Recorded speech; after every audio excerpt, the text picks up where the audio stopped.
علی سیدنا مولانا محمد طب القلوب ودوائها وعافیة الابدان وشفائها ونور الابصار وضیائها وعلی آلہ وصحبہ وبارک وسلم صلاۃ وسلام علیک یا رسول اللہ صلی اللہ علیہ وسلم۔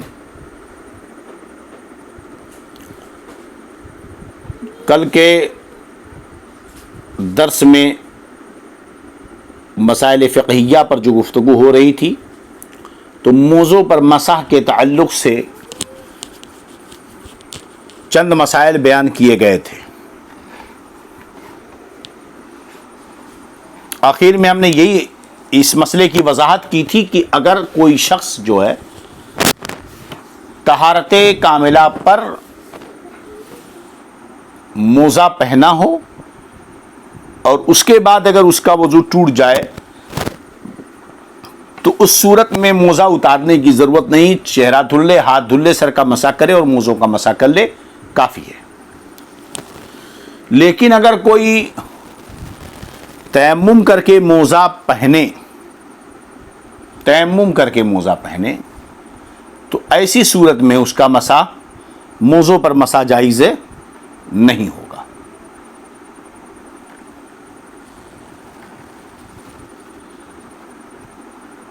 موزوں پر مسح جائز نہیں ہوگا۔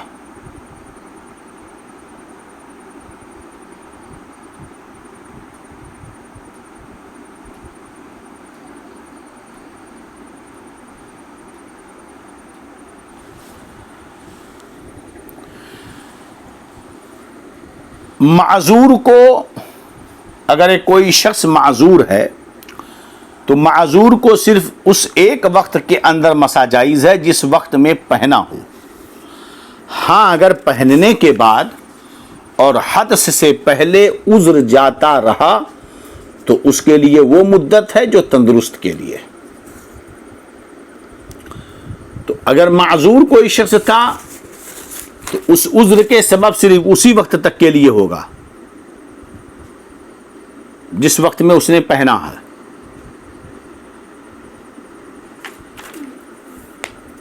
اور اگر عذر ختم ہو گیا تو اب حکم بدل جائے گا۔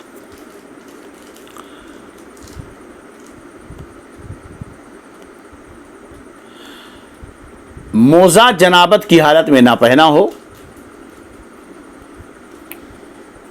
اور نہ ہی موزہ پہننے کے بعد جنابت لاحق ہوئی ہو، تبھی اس پر مسح جائز ہوگا۔ اب ایک شخص جنبی تھا، اس نے جنابت کا تیمم کیا اور وضو کر کے موزہ پہنا تو اب مسح کر سکتا ہے، کیونکہ وضو کے لیے تو تیمم سے کر لیا تھا۔ مگر جب جنابت کا تیمم جاتا رہا، ٹوٹ گیا، تو اب مسح جائز نہیں ہے۔ ایک آدمی پانی پر نہانے بھر کے پانی پر قادر نہیں تھا، وضو کرنے بھر کا پانی تھا، تو اب حکم یہ ہے کہ وہ پہلے غسل کا تیمم کرے اور جو اتنا پانی ہے اس سے وہ وضو کرے۔ تو غسل کا تیمم کرنے کے بعد اس نے پانی سے وضو کیا، اب موزہ پہنا۔ اب اگر ایک دن مقیم ہے تو ایک دن، ایک رات مسافر ہے تو 3 دن 3 رات، اگر اتنا پانی اس درمیان میں نہیں پایا کہ وہ غسل کر سکے یا دوبارہ جنابت اسے لاحق نہیں ہوئی، تب تک موزوں پر مسح وضو میں جائز ہوگا اس کے لیے۔ لیکن اگر مقیم تھا اور ایک دن ایک رات ابھی پورا نہیں ہوئے تھے کہ اب اسے پانی مل گیا تو اب اس کا تیمم جاتا رہا غسل کا، اب اسے غسل کرنا ہوگا، تو اس صورت میں موزے پر مسح بھی اس کا ختم ہو جائے گا۔ بات سمجھ میں آئی؟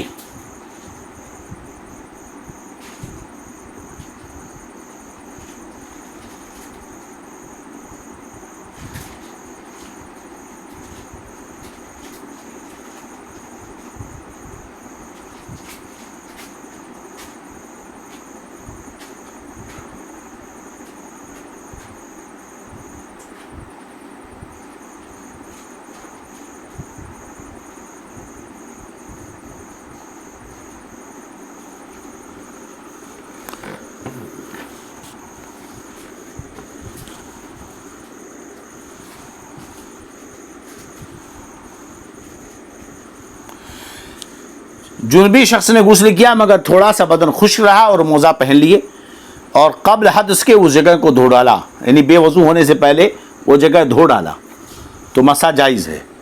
اور اگر وہ جگہ اعضائے وضو میں دھونے سے رہ گئی تھی، اگر وہ جگہ اعضائے وضو میں دھونے سے رہ گئی تھی اور دھونے سے پہلے حدث ہوا تو اب مسح جائز نہیں۔ مسئلہ سمجھ میں آ گیا؟ جنبی شخص نے غسل کیا اور جسم پر تھوڑا سا بدن خشک رہ گیا، ناپاکی کے غسل میں تو ضروری ہے نا کہ جسم کے ہر حصے پر ایک ایک بال پر پانی پہنچ جائے۔ اب اس نے غسل کیا مگر تھوڑی سی جگہ رہ گئی اور موزے پہن لیے، اور حدث سے پہلے اس جگہ کو دھو ڈالا، یعنی بے وضو ہونے سے پہلے اس نے پیشاب پخانہ یا ہوا وغیرہ خارج نہیں ہوئی تھی، پیشاب پخانہ نہیں گیا تھا، یا جسم سے خون نکل کر کے نہیں بہا تھا، اس سے پہلے وہ جو جگہ تھوڑی سی بچ گئی تھی غسل میں دھلنے سے دھو ڈالا، تو اب اس کے بعد اگر مقیم ہے تو 1 دن 1 رات اسے موضوع پر مسح جائز ہوگا، مسافر ہے تو 3 دن 3 رات۔ اور اگر وہ جگہ اعضائے وضو میں دھونے سے رہ گئی تھی، وہ ایک تو ہوا کہ جسم کے کسی اور حصے میں رہ گئی تھی، وہ مسئلہ ہو گیا، اور اگر وہ جگہ اعضائے وضو میں دھونے سے رہ گئی تھی اور دھونے سے پہلے حدث ہوا، تو اس صورت میں مسح جائز نہیں ہوگا۔ چھٹی شرط یہاں پر یہ ہے کہ مدت کے اندر ہو، اور اس کی مدت مقیم کے لیے 1 دن 1 رات اور مسافر کے واسطے 3 دن اور 3 رات ہے۔ کسی شخص نے موزہ پہنا اور موزہ پہننے کے بعد پہلی مرتبہ جو حدث ہوا اس وقت سے اس کا شمار ہوگا۔ مثلا صبح کے وقت موزہ پہنا اور ظہر کے وقت پہلی بار حدث ہوا تو مقیم دوسرے دن کی ظہر تک مسح کرے، اور مسافر چوتھے دن کی ظہر تک۔ یہ نہیں کہ فجر میں موزہ پہنا تھا تو دوسرے دن فجر، نہیں، پہلی بار جب حدث لائق ہوگا اس وقت سے وقت کا اعتبار کیا جائے گا۔ مقیم کو 1 دن رات پورا نہ ہوا تھا کہ سفر کیا، تو اب ابتدائے حدث سے 3 دن 3 راتوں تک مسح کر سکتا ہے۔ مقیم شخص تھا، موزوں پر اس نے پیر دھل کر کے موزے پہن لیے، ابھی 1 دن 1 رات موزہ پہنے ہوا نہیں تھا کہ اس سے پہلے اس نے سفر کر لیا، تو جس وقت پہلی بار حدث لائق ہوا اس وقت سے لے کر 3 دن 3 رات تک مسح کرے گا۔ اور مسافر نے اقامت کی نیت کر لی تو اگر 1 دن رات پورا کر چکا ہے تو مسح خود بخود ختم ہو جائے گا، پاؤں دھونا فرض ہوگا، اور نماز میں تھا تو نماز بھی چلی جائے گی، اور اگر 24 گھنٹے پورے نہ ہوئے تھے تو جتنا باقی بچا اسے پورا کر لے۔ چلیے اگلا مسئلہ، 7ویں شرط، کوئی موزہ پاؤں کی چھوٹی 3 انگلیوں کے برابر پھٹا نہ ہو، تبھی موزے پر مسح جائز ہوگا۔ موزے پر مسح اس وقت جائز ہوگا کہ کوئی موزہ دونوں میں سے پاؤں کی چھوٹی 3 انگلیوں کے برابر پھٹا نہ ہو، یعنی چلنے میں 3 انگل بدن ظاہر نہ ہوتا ہو، اور اگر 3 انگل پھٹا ہو اور بدن 3 انگل سے کم دکھائی دیتا ہے تو مسح جائز ہے۔ پھٹے ہونے سے مراد 3 انگل بدن کا دکھنا ہے، پھٹا تو ہے 3 انگل سے زیادہ لیکن دکھتا نہیں ہے تو مسح جائز ہے۔ اور اگر دونوں 3 انگل سے کم پھٹے ہوں اور مجموعہ 3 انگل یا زیادہ ہے، یعنی اس میں تھوڑا سا اس میں تھوڑا سا، دونوں پیروں کا تھوڑا سا لیکن مل کر 3 انگل سے زیادہ ہے، کہتے ہیں مجموعہ 3 انگل یا زیادہ ہے تو بھی مسح ہو سکتا ہے۔ سلائی کھل جائے جب بھی یہ حکم ہے کہ حرکت میں 3 انگل سے کم ہے تو جائز ہے، ورنہ نہیں۔ اسی طرح موزہ پھٹ گیا یا سیون کھل گئی اور ویسے پہنے رہنے کی حالت میں 3 انگل پاؤں ظاہر نہیں ہوتا مگر چلنے میں 3 انگل دکھائی دیتا ہے تو اس پر بھی مسح جائز ہے نہیں۔